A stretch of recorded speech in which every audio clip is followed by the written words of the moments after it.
వైఎస్సార్ కడప జిల్లాలోని కమలాపురం, ఎర్రగుంట్ల మండలాల్లో సున్నపురాయి గనుల్ని రఘురాం సిమెంట్స్ సేకరించింది. తర్వాత వైఎస్ హయాంలో 2009లో రఘురాం సిమెంట్ను భారతీ సిమెంట్ కార్పొరేషన్ కొనుగోలు చేసింది. రఘురాం పేరిట 744 ఎకరాల్లో ఉన్న 2 సున్నపురాయి లీజులు తమకు కేటాయించాలని దరఖాస్తు చేసుకుంది. ఆ సంస్థకు అప్పట్లో ప్రభుత్వం లెటర్ ఆఫ్ ఇంటెంట్ ఎల్ఓఐ మంజూరు చేసింది.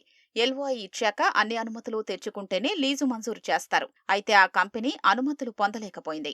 ఆ తర్వాత 2015లో కేంద్రం ప్రధాన ఖనిజాల విషయంలో కీలక సవరణలు చేసింది. 2015 జనవరి నాటికి ఎల్ఓఐలు పొందిన లీజులకు 2 ఏళ్లలో అన్ని అనుమతులు తెచ్చుకోవాలని, లేకపోతే అవి రద్దవుతాయని స్పష్టం చేసింది. అయితే భారతీ సిమెంట్ అనుమతులు పొందలేదు. రఘురాం సిమెంట్స్ నుంచి భారతీ సిమెంట్ కార్పొరేషన్ గా మారిన విషయాన్ని తెలియజేయనందున ఎల్ఓఐ విత్డ్రా చేసుకుంటున్నట్లు రాష్ట్ర ప్రభుత్వం 2016లో తాఖీదు ఇచ్చింది. దీనిపై భారతీ సిమెంట్ హైకోర్టును ఆశ్రయించగా స్టేటస్ కో వచ్చింది. తర్వాత 2021లో కేంద్రం మరో సవరణ తెచ్చింది. ఖనిజాన్వేషణ లీజు పొంది తరువాత మైనింగ్ లీజుకు దరఖాస్తు చేసుకున్న వాళ్లు అన్ని అనుమతులు తెచ్చుకోవాలని, లేకపోతే లీజు రద్దవుతుందని పేర్కొంది.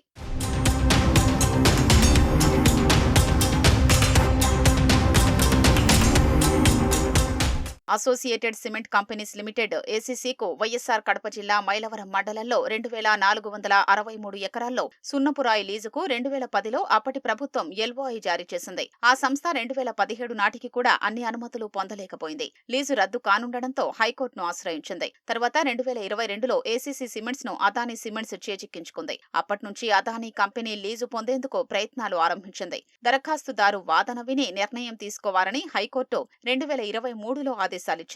అనంతరం ఏసీసీకి 2463 ఎకరాల్లో లీజు కేటాయిస్తూ గత ప్రభుత్వం 2023 నవంబరు 15న ఉత్తర్వు జారీ చేసింది. ఈ ఆదేశాలనే భారతీ సిమెంట్ తనకు అనుకూలంగా మలుచుకుంది.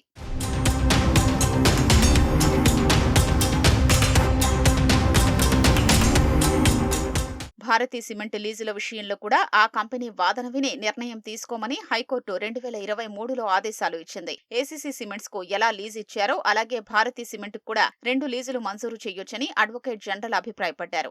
అలా భారతీ సిమెంట్ కు 2 లీజులు మంజూరు చేస్తూ 2024 ఫిబ్రవరి 2న ప్రభుత్వం ఉత్తర్వులు జారీ చేసింది. భారతీ సిమెంట్ 2 లీజులకు ఏసీసీ, అదానీ, రామ్కో సిమెంట్స్ కొత్త లీజులకు మైనింగ్ ప్లాన్ అనుమతుల కోసం Indian Bureau of Mines IBM కు దరఖాస్తు చేసుకున్నాయి.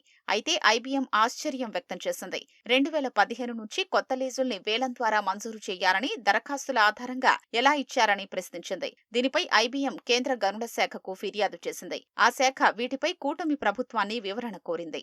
చివరకు ఈ 4 లీజులపై అభిప్రాయం చెప్పాలని రాష్ట్ర ప్రభుత్వం న్యాయ విభాగాన్ని కోరింది.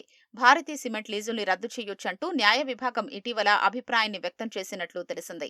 ఏసీసీ, రామ్కో సిమెంట్కు సంబంధించిన లీజులపై ఇంకా అభిప్రాయం వెల్లడించలేదు. ఈ క్రమంలో తొలుత భారతీ సిమెంట్ లీజుల్ని రద్దు చెయ్యనున్నట్లు తెలుస్తోంది. గనుల శాఖపై సీఎం చంద్రబాబు నేడు సమీక్ష నిర్వహించనున్నారు. భారతీ సిమెంట్ లీజులపై న్యాయ విభాగం అభిప్రాయాన్ని అధికారులు సీఎం దృష్టికి తీసుకెళ్లి ఆయన ఆదేశాలతో నిర్ణయం తీసుకుంటారని తెలుస్తోంది.